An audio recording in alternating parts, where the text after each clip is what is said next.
como as pessoas costumam perceber a realidade ao redor.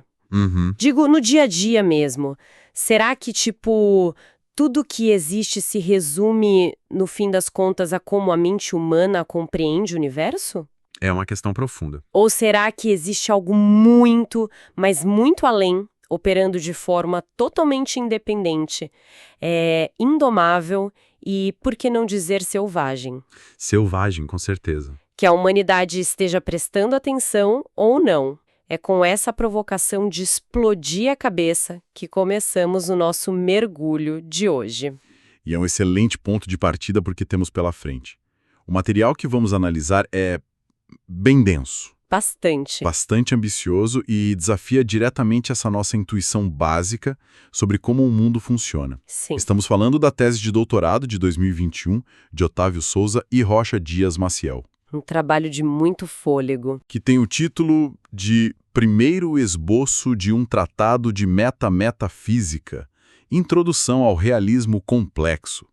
É uma obra monumental que tenta traçar uma rota completamente nova para a filosofia contemporânea. E o escopo é gigante, né? Imenso. Então a nossa missão para este encontro precisa ser bem cirúrgica. Exato. Nós vamos focar as lentes no capítulo 3, que carrega o título intrigante de Arquimaterialidade da Complexidade. Uma sessão essencial. Mais especificamente, vamos destrinchar a seção de número 6, que trata do correlato de base e as tarefas da metafísica complexa. Um ponto crucial do texto. E antes de avançar, acho que vale a pena a gente traduzir esse título, certo? Porque arquimaterialidade soa como um feitiço antigo. Soa mesmo. Pelo que eu entendi da leitura, o prefixo arqui remete a arché, à origem ou ao princípio fundamental, enquanto a materialidade se refere à substância crua e concreta de como essa complexidade toda está estruturada. É por aí. O raciocínio é bem por aí. O autor está buscando o princípio material, Certo. a fundação concreta de como a complexidade se manifesta antes mesmo de tentarmos organizá-la em caixinhas teóricas. Nas nossas categorias humanas, né? Exato. O objetivo dessa nossa análise é entender como, a partir dessa fundação, a filosofia pode agir quase como uma engenharia, Que é um conceito muito legal. mapear a simetria brutal da realidade e compreender esse conceito-chave que é o correlato de base. Certo, vamos desempacotar isso passo a passo. Antes de o texto sequer chegar na ideia central do correlato de base, Maciel traz um conceito que ele pega emprestado do filósofo Ilan Ben-Suzan. Sim, as famosas duas lições de Kant. Isso, chamado de As Duas Lições de Kant. Para quem não passa o dia inteiro lendo filosofia alemã do século XVIII, o que seriam exatamente essas duas lições? Bom, é fundamental começar por Kant, porque ele meio que ditou as regras do jogo. Ditou mesmo. A primeira lição de Kant, colocando em termos práticos, nos diz que, para produzir qualquer conhecimento que possamos chamar de objetivo, nós exigimos um correlato. Um correlato. Isso. Pense nisso como uma relação estruturada. A mais clássica é a relação entre o sujeito humano que observa e o objeto que é observado. Ah, entendi. Kant argumenta que não temos um acesso mágico, direto e sem filtros à coisa em si. A realidade pura e isolada nos é inacessível. Nós sempre acessamos o mundo através dessa correlação? Dessa lente humana que filtra, categoriza e organiza a experiência no tempo e no espaço. Faz sentido. É como dizer que nós só conhecemos a música através do rádio que a toca. Uma ótima analogia. O rádio não é a música, mas sem o aparelho e as caixas de som a gente não consegue captar as ondas. Exatamente. Mas me tira uma dúvida. Isso não nos deixa presos numa espécie de relativismo total? Se só conhecemos o que passa pelo nosso filtro, a gente não corre o risco de achar que o universo é só o que está na nossa cabeça? Esse é um medo comum, mas o ponto principal dessa lição é justamente que a objetividade nasce de como os objetos são objetificados por essas nossas estruturas cognitivas. Então não é relativismo. Não é relativismo, porque para Kant essas estruturas humanas são universais para nós. Entendi. A objetividade existe, mas ela é uma objetividade dentro da correlação humana. O problema, e aqui a coisa muda de figura, vem com a segunda lição que o autor chama de a grande virada. É aqui que entra a questão da contingência, não é? Precisamente. O que é fascinante aqui é que a segunda lição nos ensina que esse correlato, essa nossa maravilhosa lente humana, da qual tanto nos orgulhamos, é absolutamente contingente. E o que isso significa na prática? Significa que não há nenhuma regra de ouro escrita nas estrelas ditando que a forma humana de estabelecer correlações com o mundo é a única possível. Ou a mais verdadeira? Exato, em todo o universo. Isso parece meio contraintuitivo à primeira vista, porque nós somos condicionados a achar que a ciência humana revela a verdade absoluta do cosmos. Sim, fomos ensinados assim. Mas se a gente parar para pensar, achar que a perspectiva humana é a única lente válida para a realidade, é basicamente a mesma lógica de uma criança pequena. Como assim? Aquela criança que cobre o rosto com as mãos e acha que o mundo inteiro desapareceu só porque ela parou de ver, sabe? É uma analogia fantástica. A segunda lição abre um espaço gigantesco de possibilidades, porque ela garante que a realidade continua existindo. Pulsando. Sim, pulsando e operando de forma totalmente independente das nossas percepções e medições. Isso é crucial. E essa percepção funciona como um antídoto contra o que o autor chama de correlacionismo radical. Que seria essa arrogância moderna de achar que o mundo só existe ou só tem algum valor de verdade na medida em que faz sentido para o ser humano. Exatamente essa arrogância. E se a gente conectar isso com problemas práticos que quem nos acompanha pode ter no dia a dia, pensar fora dessa caixa ajuda muito. Sem dúvida. Imagine um biólogo tentando entender como um morcego ou uma rede de fungos percebe o ambiente. Uhum. Se ele tentar forçar a percepção humana como a única métrica, ele perde a complexidade inteira do ecossistema. Exato. O biólogo perderia a essência do objeto de estudo. Com certeza. E é justamente essa quebra de arrogância que nos leva direto para a próxima grande mudança de paradigma no texto. Que seria o abandono daquela visão de todo e partes. Isso mesmo. O Maciel propõe que a gente abandone uma ideia clássica e muito enraizada de que o universo é só um joguinho de montar. Ele chama isso de raciocínio merologista, né? Sim, que é a mania de tentar explicar tudo através da relação entre um grande todo e suas partes. Deixa eu ver se eu entendi essa crítica ao todo e às partes.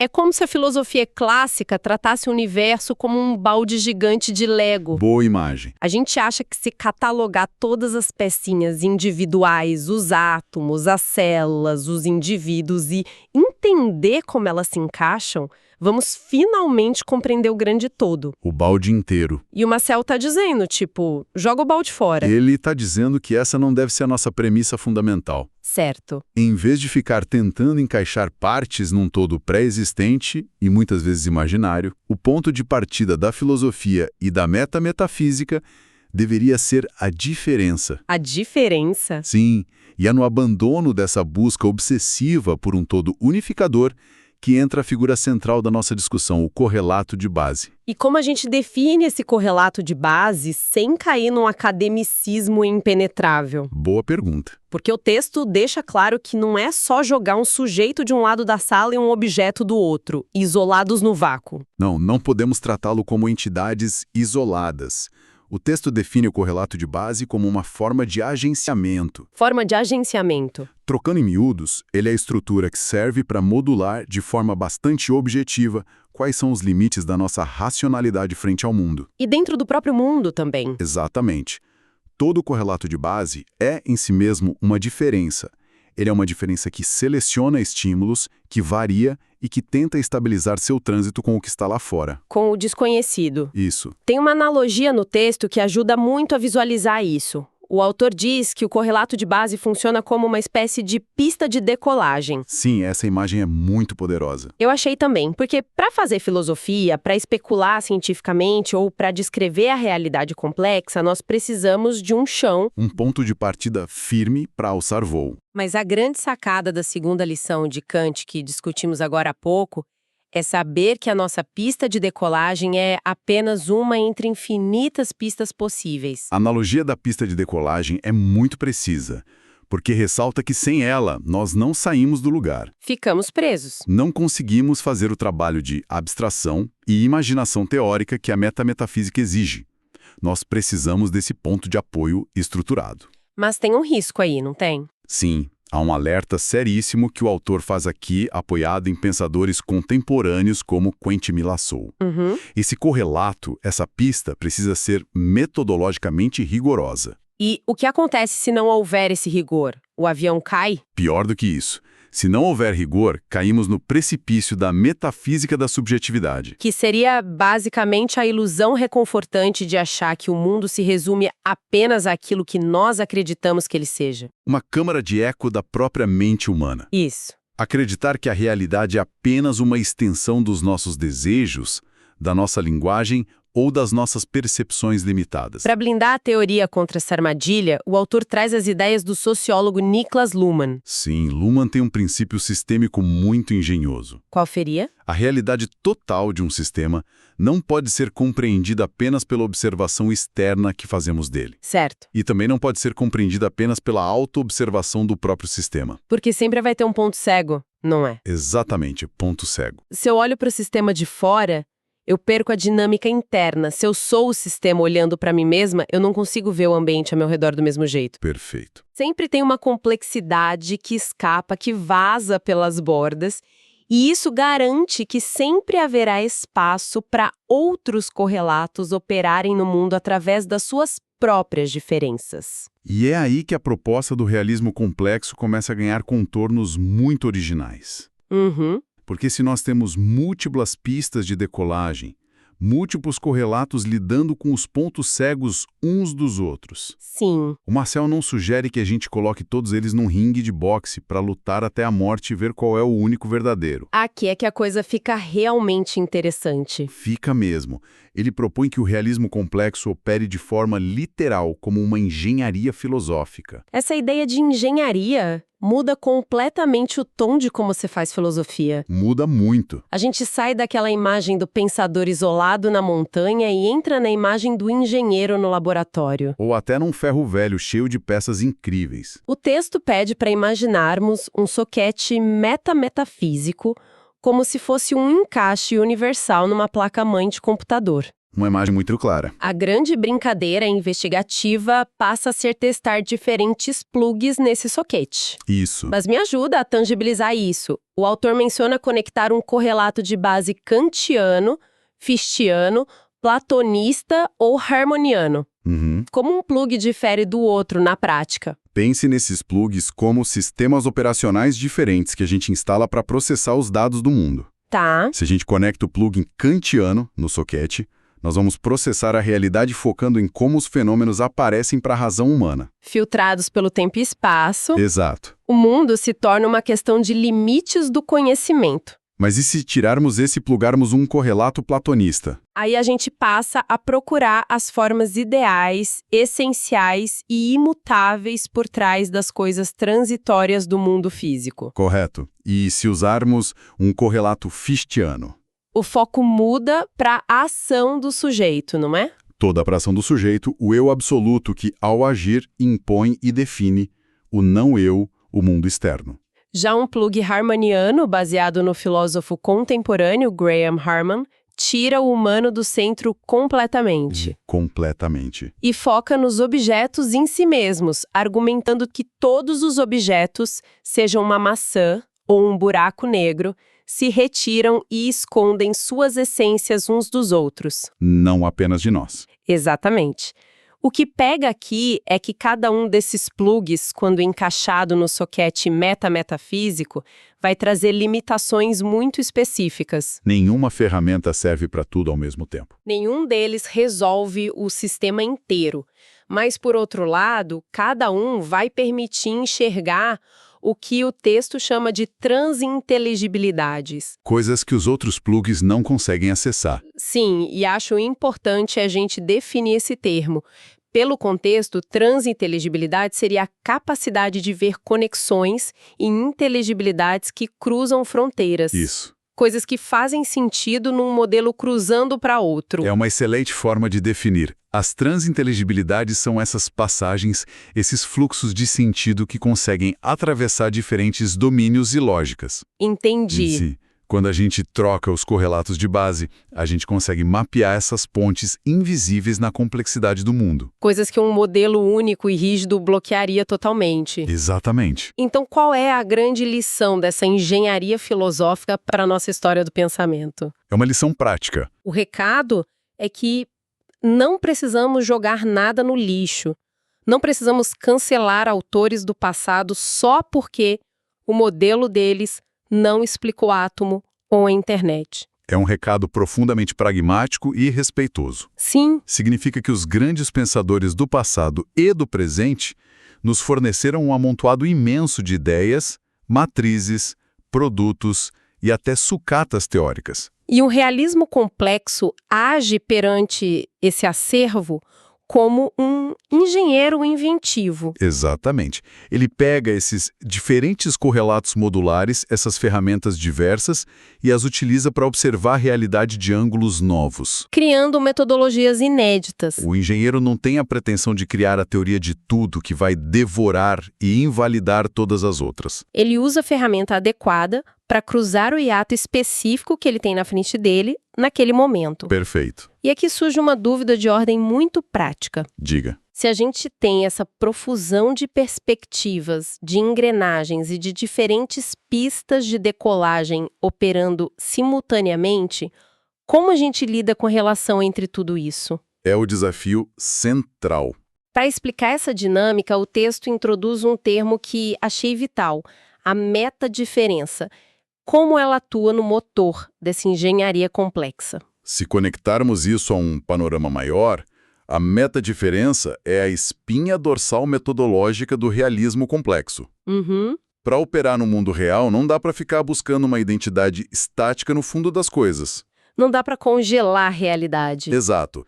Operar através da metadiferença significa ir ativamente de uma diferença para outra diferença num fluxo constante de agenciamento. Deixa eu ver se consigo mastigar isso melhor. Nós estabelecemos lá atrás que o correlato de base é ele mesmo uma diferença, certo? Certo. Ele é o que recorta o mundo para nós. Então, ao existir e operar no mundo, esse correlato não fica parado. De forma alguma. Ele esbarra no mundo e gera novas diferenças, cria novas operações cognitivas, novas avaliações morais, novas tecnologias. É um processo contínuo. Fazer filosofia não é tentar apagar todas essas diferenças com uma borracha para achar uma verdade pura e homogênea. Mas sim entender como essas diferenças criam novas dobras na própria malha da realidade. Essa é a interpretação exata da mecânica do texto, então. Totalmente. E é essa produção constante de metadiferenças que nos obriga a encarar de frente a ideia de complexidade como assimetria. Esse ponto é crucial. Nós temos uma mania quase instintiva e muito humana de buscar simetria em tudo. É da nossa natureza. Nós gostamos que as equações matemáticas fechem perfeitamente nos dois lados. Sim. Gostamos de pensar que a natureza é uma balança em perfeito equilíbrio, que o karma vai devolver tudo na mesma moeda. Queremos ordem. Nós queremos um universo simétrico. Mas o texto quebra essa nossa ilusão no meio, não é? Quebra fundamentalmente.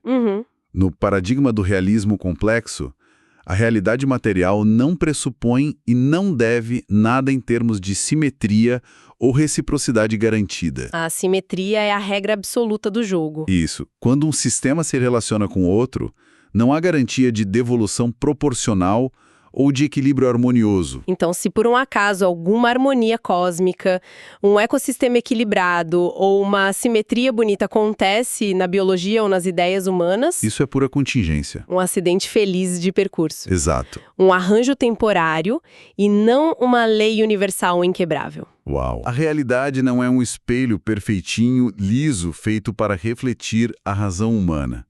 A arquimaterialidade do mundo é assimétrica. Ela esguia, cheia de dobras. Arestas e abismos que não se encaixam direito. Ela é indomável. Isso levanta uma provocação que eu acho que todo mundo que está nos acompanhando deve estar sentindo agora. Imagino que sim. Para onde toda essa teoria colossal nos leva na vida real? A aplicação prática disso tudo. Porque agora nós temos esse cenário.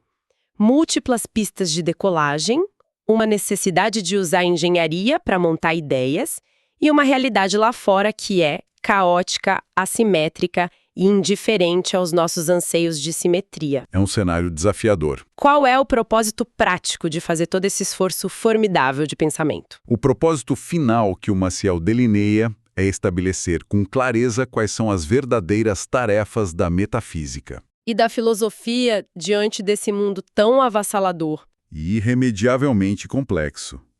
O texto nos lembra que pesquisadores contemporâneos brilhantes como a antropóloga Anna Ching e os filósofos John Cogburn e Hyland Ben-Zuzan já haviam mapeado uma chamada dupla tarefa da metafísica. Para tentar dar conta das multiplicidades do mundo sem reduzi-las. Exato. Que é basicamente o trabalho árduo e incansável de não fugir da complexidade, não tentar simplificar o que é múltiplo só para caber na nossa cabeça. Isso. Mas o Maciel não se dá por satisfeito em parar na dupla tarefa. A inovação teórica dele aqui é adicionar uma terceira tarefa metodológica para quem deseja mergulhar na metafísica complexa. E é uma tarefa bem ambiciosa. Sim, é uma adição audaciosa. Maciel propõe que, além de reconhecer e mapear as multiplicidades, devemos ativamente buscar, instaurar, exercer, avaliar e reformular continuamente as condições totais. Para o que ele batiza de uma diplomacia metafísica. Exatamente. E o alvo prático dessa diplomacia é o que ele chama de ecologização da metafísica. Ecologização é um termo muito rico.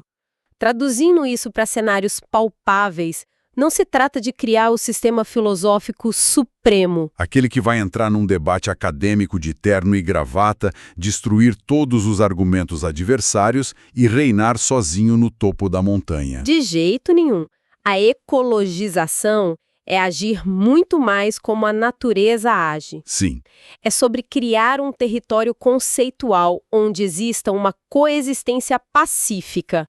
Ou talvez pacífica seja a palavra errada, porque na ecologia tem predador e presa. Exatamente, não precisa ser harmoniosa e livre de conflitos. Certo. Mas deve ser uma coexistência produtiva e dinâmica entre diferentes visões de mundo. Como a diplomacia metafísica acontece na prática? Ela acontece, por exemplo, quando a gente coloca a visão científica rigorosa de um biólogo sobre um rio poluído frente a frente com a cosmovisão de uma liderança indígena sobre aquele mesmo rio. Eles usam correlatos de base totalmente diferentes. A ecologização não é provar que um está certo e o outro errado.